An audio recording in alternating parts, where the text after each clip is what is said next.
तो अश्विनी वैष्णव रेल मंत्री पहुंचे हैं हालात का जायजा लेने के लिए, जानकारी जुटाने के लिए। उन्होंने कहा कि सियासत का वक्त नहीं है, इस पूरे मामले पर जांच की जाएगी और जांच के बाद ही किसकी गलती थी, हादसा किस वजह से पेश आया और आगे अब क्या कदम उठाए जा सकते हैं, इसके बारे में फैसला किया जा सकता है।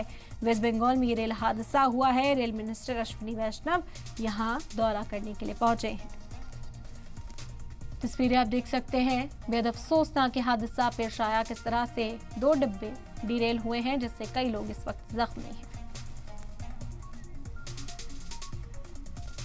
अभी हमारा सारा फोकस है, रेस्क्यू ऑपरेशन कंप्लीट हुआ है, अभी रेस्टोरेशन पे पूरा फोकस है।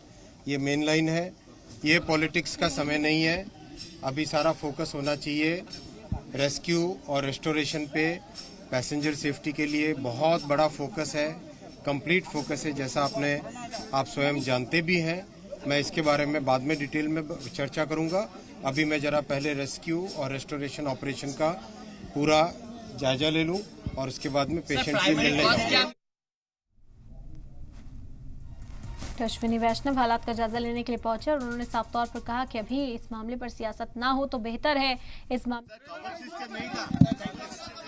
किसकी लापरवाही से इतना बड़ा हादसा पेश आया है। इन दिनों कई रेल हादसे पेश आए हैं जिसकी वजह से इंडियन रेलवे से अब सवाल उठने लगे हैं कि ये टेक्निकल ग्लिच होते हैं, पायलट्स की कमी होती है या फिर ट्रेनिंग को लेकर अब सवाल उठने लगे हैं, जिस पर अश्विनी वैष्णव ने कहा कि जांच का मौजू है ये हादसा क्यों पेश आया, इसके पीछे की वजह बहुत जल्द तलाश कर ली जाएगी और उसे बेहतर बनाने पर काम किया जाएगा।